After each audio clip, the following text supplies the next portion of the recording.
The classification of the two branches became fluid, just as human capabilities can be, depending on the circumstances that arise. You passed from the regular branch to the special branch. You returned from the special branch to that of the departments. Every 3 months, the drawing up of lists gave the emperor an opportunity to vary the employment of his councilors of state, depending on his branch's needs. The General Assembly of the Council of State was held at the Tuileries in the room alongside the chapel, next to the courtyard. At the time of the convention, it was the lecture hall which preceded the entry into the meeting room. It was called the Liberty Salon. This room today stands before the theater and inside is separated from the chapel only by solid doors, which, when opened on Sunday, form a bay where the court can attend divine service. It is a long square whose principal decoration is the painting of the Battle of Austerlitz, which adorns the ceiling. On assembly days, the fixtures necessary for the meeting were put in place. The large table where the councilors of state came to sit divided into a number of small, light tables, which were easily detached and which, placed together, gave two branches a horseshoe shape. The interior space remained empty. On a platform at the back of the room were the tables of the Arch-Chancellor and the Arch-Treasurer, and behind, higher up, the Emperor's armchair. The view from the height of the platform was of the councilors of state arranged in 2 rows facing one another. Each sat in the place designated by a box bearing his name and holding his papers. And behind the councilors of state, enough room remained to place a line of chairs without disrupting access. At the other side of the room, at the end of the 2 lines formed by the tables of the councilors of state, the 3rd line of tables was placed crosswise. It was reserved for the petition masters, who were thus placed facing the emperor. The auditors had no tables. They sat on the chairs along the sides of the room behind the councilors of state. Baron Locret, Secretary General of the Council, had his table at the foot of the platform to the left. When the emperor came, the drum which sounded a salute in the guardroom announced him beforehand, and the great door of the council would open. The ushers cried, "The emperor!" Everyone rose, and Napoleon, crossing the empty space between the tables of the councilors of state, went to sit in the armchair at the other end. Those who followed the emperor arranged themselves behind him. His presence was enough to give a completely different tone to the proceedings at once. There was not one deliberation which did not take on greater interest, because he would always say something, and whatever he said was noteworthy. "I have seen him," said Monsieur de las Casas, "prolong the session sometimes until evening and show as much facility, fluency, freshness of spirit, and strength of mind at the end as at the beginning, while we others were dropping with fatigue." Monsieur Roederer said he had established a lively and informal discussion, exempt from the drawbacks of a forum where the audience is normally divided between the engaging speakers and those who put you to sleep. First, the emperor indicated the matter that he wanted dealt with. The counselor in charge of the report would read it, and the debate would begin. Everyone could speak. If several began at once, the emperor assigned them in order. You spoke from your place and remained seated. You could not read, but had to improvise, and the tone was always what it should be to stimulate the mind without arousing undue passion. Monsieur de las Casas, in his invaluable memorial of St. Helena, has left little to say about Council of State meetings presided over by the emperor. Monsieur de las Casas was a petition master. Regular in attending meetings, he often took notes. The Council of State was a terrain he had studied well when the emperor wanted to refer to it in the St. Helena talks. Monsieur de las Casas was well equipped to understand him. Additionally, the various passages he devoted to the Council of State have been the most reliable guide that my memory was able to find in undertaking this chapter. The emperor, contrary to popular opinion, was so little tyrannical and even so easygoing with his council of state that more than once he remained alone in his opinion. Often he reintroduced the subject and even annulled a decision already made because a member of the council had come privately to offer him new reasons. Las Casas. There were rulings that of the university, for example, which underwent perhaps more than 20 different written versions. Las Casas. Once a question was posed, each upheld his opinion with fervor, the more so because the emperor encouraged the greatest freedom in speaking. The debate on codes was the most outstanding episode in the Council State's existence. As a deliberative body, the jurists had the floor there, but Napoleon's great shrewdness distinguished itself as much as more than their knowledge. He often circumvented the instincts of routine and experience that the best practitioners cannot always avoid. The most liberal innovations came from him, but old ways of thinking had posed many problems for him. Since 1806, he had seen that the Code of Civil Procedures would not be a perfect work. He flattered himself that at least it would be better than what had existed previously. How many times during the final years I have heard him reproach himself for not having given more independent powers and a more benevolent aspect to the justice of the peace. He bitterly regretted not having done the revision of the Penal Code and the Code of Civil Procedures himself. What he deplored above all is that he was forced to give so little discretion to the judges and so much to the attorneys. In 1813, he ordered the grand judge to find a way to satisfy the complaints arising from every quarter on the excessive costs occasioned by lawyers' fees and the salaries of officers of justice. It was too late. Circumstances already in place made the remedy impossible.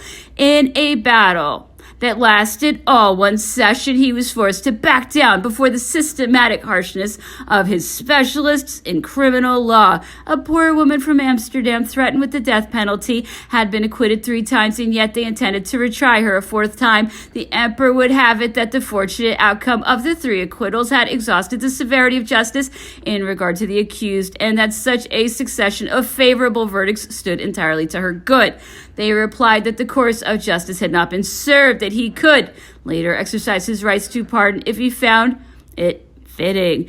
Monsieur Murat, president of the Court of Cassation, spoke, convincing everyone. The emperor alone, in his opinion, pronounced these memorable words: "Messieurs, you speak here for the majority. I remain alone, but I declare to you that in my conscience I concede only to the protocol. You have reduced me to silence and convinced me of nothing. As for the question of pardon, that is up to me, and if the 4th verdict contradicts the first 3, I fully intend to exercise my right." The emperor was still weighed down by this matter at St. Helena. The dramatic nature of the sessions presided over by Napoleon is also found in the far too fragments that we owe to the accurate notes taken at the time by councilors of state Las Casas and Thibaudot. Why is it that not all the words of Napoleon the legislator have been so preserved? Baron Leclerc was certainly in an admirable position to render this service to Napoleon's memory, but by a deplorable shortcoming. Unaware of his own talent and the responsibility he would have towards history, he adopted only the role of a clerk.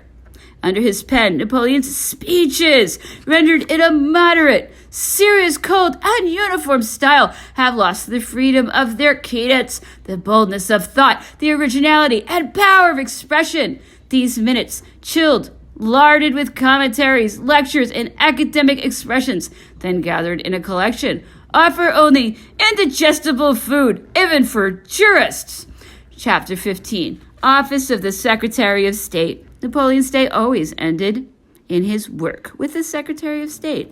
The moment had come to show the office of the Secretary of State in its true light. Brought up in this school, I have been wanting to broach this familiar subject, and I only need recall it well here. The Secretary of State was the essential machinery in the ministries, and yet its contemporaries were unaware of it.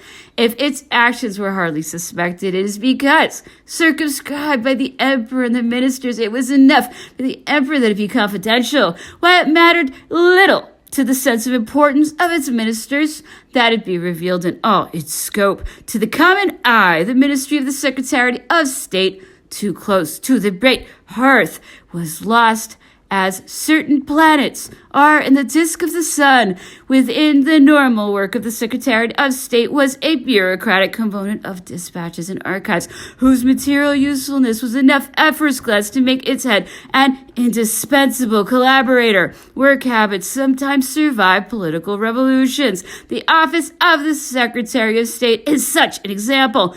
It was a continuation of the Secretariat of the Directoire, which likewise some years previously had carried on the work of the Secretariat General of the National Security Committee. The heads had disappeared one by one, but the subordinate employees had remained along with their work habits. In this central office, the government continued to file the minutes of its actions.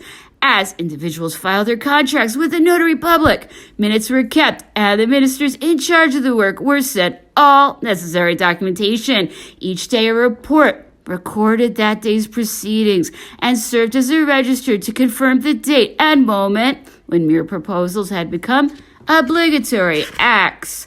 All these reports taken together made up a sustained chronological series. The following day, the principal measures of each act were drawn up in small bulletins, cross-referenced for future researchers by proper name, place name, and subject. These bulletins, immediately gathered in alphabetical order in the drawers of a filing cabinet, kept constantly up to date the most complete index a government can have at its command. This was the active part of the Secretary of State's work. The minutes dispatched, collected in reports, and inscribed in the index under all words that might occasion research, gave way to others, the files succeeding one another like the days they had belonged to, then passed into the domain of the archivist. There the file was broken up and the minutes distributed into boxes, destined to serve as their final resting place. The only goal of this filing arrangement, independent of all arbitrary and personal methods, was to reestablish in government documents an order similar to the division and subdivision of the ministries and their various offices. In this way, all the acts regarding finance were found in the same row, all those regarding war in another, etc. In the finance section, a shelf was devoted to the subdivision of domain, another to that of forests, etc. On each shelf, a single file box containing the acts falling within the scope of the same ministry. As many offices as there were in the organization of a ministry, the same numbers of boxes represented them in the archives. In this way, each principal subject of administration and politics had its own file box. And in the same manner that the lines of dead bodies remained on a battlefield can give an idea of the different battle stations, so the order in which the papers of state were kept following the work that had produced them offered a reflection of this work and facilitated the comparison between what had been done and what remained to be done. The perfection of this bureaucratic machinery was the work of Mr. Lagarde, who had set it up under the executive directoire with great skill. Napoleon found it useful for his personal work.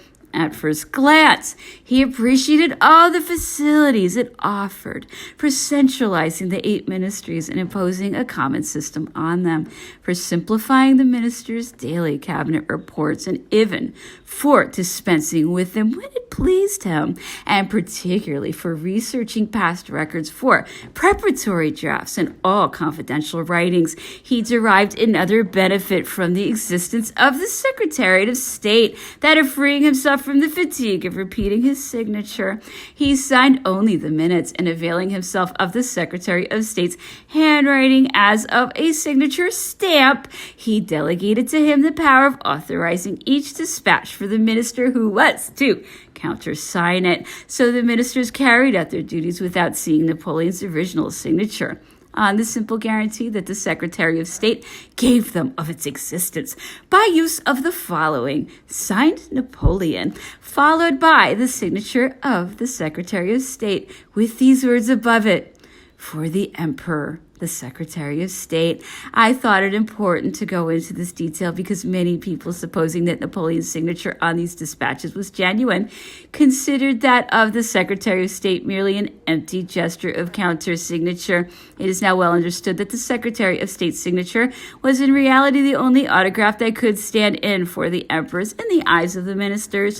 When offices were still called by their original names, the holder of the token that gave official authenticity to the head of state's will was the chancellor. He was also called in more recent times keeper of the seals, but usage having diverted these titles and applying them to other men in other ranks, it was necessary to find an equivalent indicating what high trust the secretary was invested with. The Secretary of State thus became the ranking ministry, and its head was called the Minister Secretary of State. The Secretary of State's duties gave him access to the emperor at all hours of the day and night. He followed him on all journeys and all war campaigns. Perhaps we can get a clear first impression of this post by comparing it with another made known to everyone through our military relations. I mean that of Major General, which was filled by the Prince of Neuchâtel for TA. In regard to Napoleon's personal entourage, it seems to me that any comparison which tends to throw a military reflection on a purely civil capacity must add a degree of authenticity and truth to the picture. What the Major General was to Napoleon for army operations, the Secretary of State was for all governmental affairs whatsoever, on a campaign or on a journey or at the Tuileries. So it can be said with some truth that the Major General was a Secretary of State for the army. The Secretary of State was a Major General for the empire. Entrusted with the emperor's thoughts, once they became orders, the Major General expedited them under his signature alone, and so served as official intermediary for all written communication which took place in the army between the emperor and his lieutenants. It was the same with the Secretary of State for all official communications made to the ministers.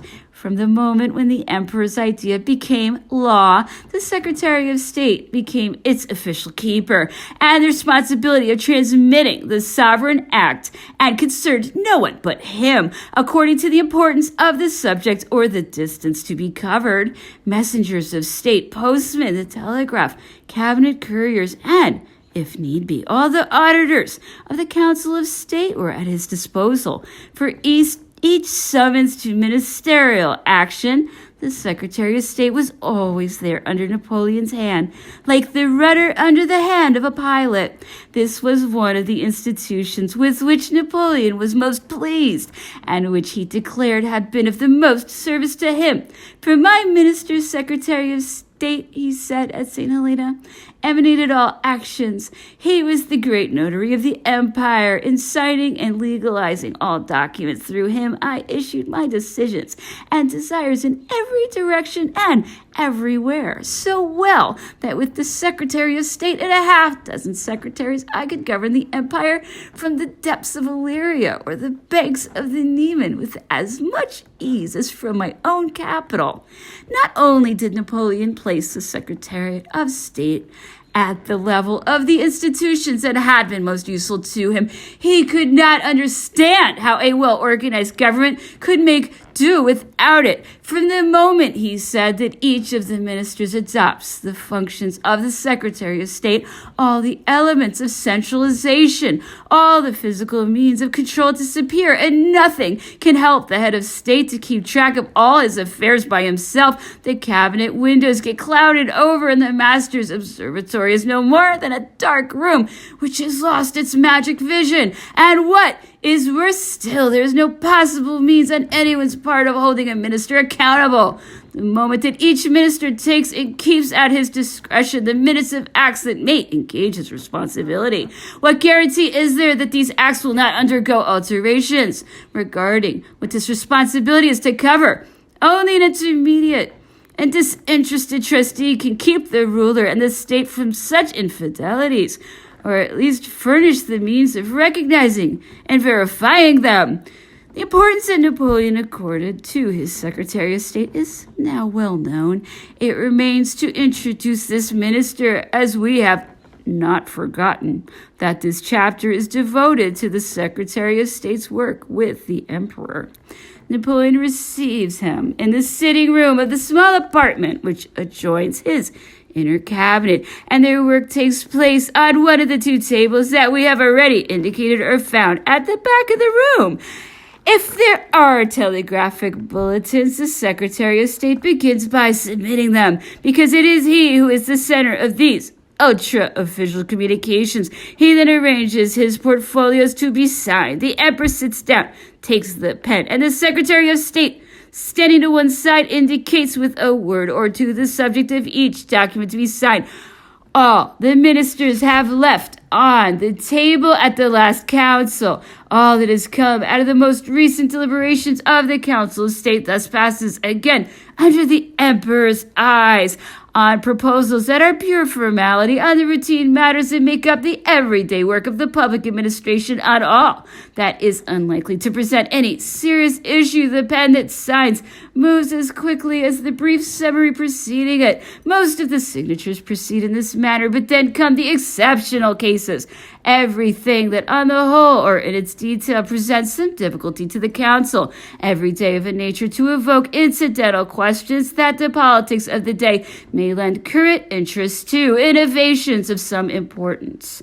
Proposals on which the Emperor has already shown some hints of disagreement. Everything that the Secretary of State's personal experience deems of a nature to arouse the Emperor's particular attention is submitted to him more slowly, with comments appropriate to stir his memory and interest. From this review, made with a clear mind, results a flood of modifications, additions, and corrections which Napoleon dictates or which he impends to the minutes in his own hand. The changes sometimes amount to a total overhaul. When the Emperor wishes to redo his minister's work, he gets up, and the minister's secretary, quickly taking up the dictation, follows the main threads of ideas so that in the definitive draft all agrees, as if flowing from a single stream. It pleased the Emperor to accord his Secretary of State great influence over the part of his work dealing with nominations.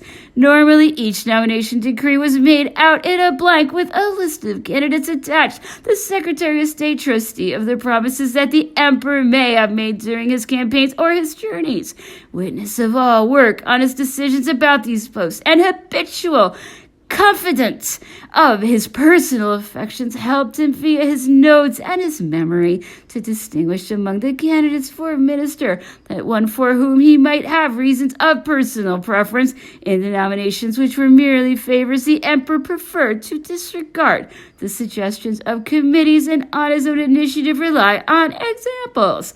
It happened fairly often that he signed nomination decrees while leaving it up to the Secretary of State to fill in the blank. You read over the notes, he would say, and put in the name of the one who seems most appropriate to you. The meeting with the Secretary of State ordinarily ended with the work of the Moniteur. Then the news of the day had the floor. In this intimate setting, the Emperor had difficulty escaping the thoughts that had held him captive during the day. He would return to various proceedings, and if some of those begun with his secretaries needed further work, he completed them with the Secretary of State. He had brought to him the dispatches that were preoccupying him. He indicated himself the sections to be made public by lines in the margins, but more often he dictated notes to serve as articles. He wished to appear in the next day's Moniteur. Often he also dictated for what were called the small newspapers so that their political leanings could offer different nuances from semi-official publications. Of all the Secretary of State's duties, that which cost him the most sleep was certainly writing for the Moniteur. It was not enough that these writings took up a part of the hours before midnight for which the dispatching of orders and decrees vied. During the night he still had to receive the first proofs and and comply with the messages by which the emperor added or deleted. Sometimes these changes were of such a nature that the Secretary of State dared to postpone printing in order to appeal to a calm Napoleon as against an agitated Napoleon. There you see it, the most varied matters, duties of the most opposite nature. As soon as seized as by the emperor's attention, became just as quickly the domain of the Secretary of State. This confidential part of his duties was unquestionably the most important. It was conferred on the man, perhaps more than on the position. But we have only spoken of the position. It remains to see the men who filled it, Monsieur Maret and Monsieur Daru. Chapter 16, Monsieur Maret, Duke of Bassano. The Revolution of 18 Brumaire had placed Monsieur Maret at the head of a secretariat of the councils. Founder of the Moniteur, he was a friend of the respectable men who remained from the Constituent Assembly. Secretary General to the Minister of Foreign Affairs in 1792, he belonged to the small number of those who had carried on the traditions of French diplomacy. His long captivity in irons in Austria for the cause of the French Revolution, his exchange at Basel for the son of King Louis XVI, and finally his negotiations at Lille with Lord Malmesbury had placed him in the forefront of our political arena. The First Consul's trust lost no time bringing his talents and integrity the attention they deserved. But it took some time, it took 8 years, to make the Secretariat of State, as we have just seen it. Monsieur Maret was as much distinguished by the elegance of his manners as by his reliably and pleasant nature. In his work he was easy and compliant. His devotion to Napoleon sprang from the conviction that each day he was acquiring some of the great man's superior qualities, and resulted in sincere self-sacrifice that employed all his faculties in understanding and even anticipating him. It caused him to give up without regret external relations for the constant attendance that his service required. In his private life, Napoleon was almost a military monk, and whoever served him closely had to live by his rules. It was only through long and diligent service that Monsieur Maret gained the degree of trust that made him a prime minister. In fact, when under any other man than Napoleon, he would have been a prime minister by right. Monsieur Maret spent more than 12 years in this post of favor. It can be understood how much he had to develop industry and talent in the midst of so much agitation and so many issues. How in the long run he had to become proficient in the art of grasping the emperor's ideas and expanding on them to others. How success in the passage of time had to strengthen the intimacy of these relations, and how many sullen rivalries and secret detractors he had to endure for the continuation of this trust.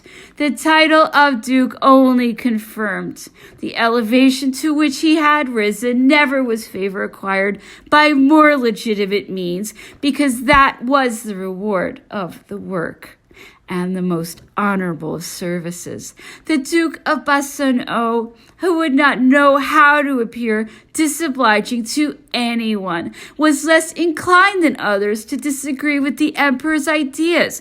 But if in ordinary life the truth requires tact, should it be otherwise when offered to princes? Brusqueness, harassment, rudeness, are these the necessary result of loyalty? For some years, statesmen have boasted amongst themselves of having paid for their disagreements with the emperor by the loss of their ministries. In this manner, perhaps they hope to justify a disgrace whose true origins it behooves them to hide. But after all, if it is true that capable ministers fell in this battle, disproportionate by all accounts, does not the system of conduct adopted by the Duke of Bassano appear all the more reasonable? What end would have been served by his Falling as they had, did not their disgrace appear more as a pitfall to avoid than an example to follow? His gentle and conciliatory manner, his integrity, and the disinterestedness of his zeal offered him better methods of serving the truth. And if they were not advantages he naturally possessed, we can praise his cleverness. In addition, the free access he had to Napoleon allowed him to choose his moments. After having appeared to concede in the council room, he later had the opportunity that others did not to take up the argument. And those who have heard him open a debate, do they realize how well he was able to conclude it? The same evening or the next day? I myself know, because perhaps without his awareness, I was many times a witness to the victories he carried in private. The Duke of Bassano knew more than how to give advice. He knew how to sacrifice his personal opinion to the interest of the state when it was fitting. Once a political measure had been decided, he was careful not to speak against it. Had he been of the opposite opinion, he no longer permitted himself to speak of it, for fear of doing the slightest harm to the credibility that the measure just taken would have in public. Moreover, he felt obligated to henceforth support the measure with all his effort and influence. In his eyes, integrity required no less of a faithful minister. This is how he attracted reproach for never having disapproved of, and, on the contrary, constantly defended all of Napoleon's political operations. Many kings would like to see their ministers incur similar reproaches. The Duke of Bassano left the post of Secretary of State sometime after Napoleon's marriage with the Archduchess Marie-Louise, an event in which he had played a large role. He then went to the Foreign Relations Department, which was also a closely connected ministry. 2 years later, he took back his post as Secretary of State. During the interval, it was Count Daru who occupies it. Chapter 17, Monsieur Daru. Monsieur Daru was the most skilled of our military administrators. In him were joined two qualities rarely found together: a distinguished man of letters.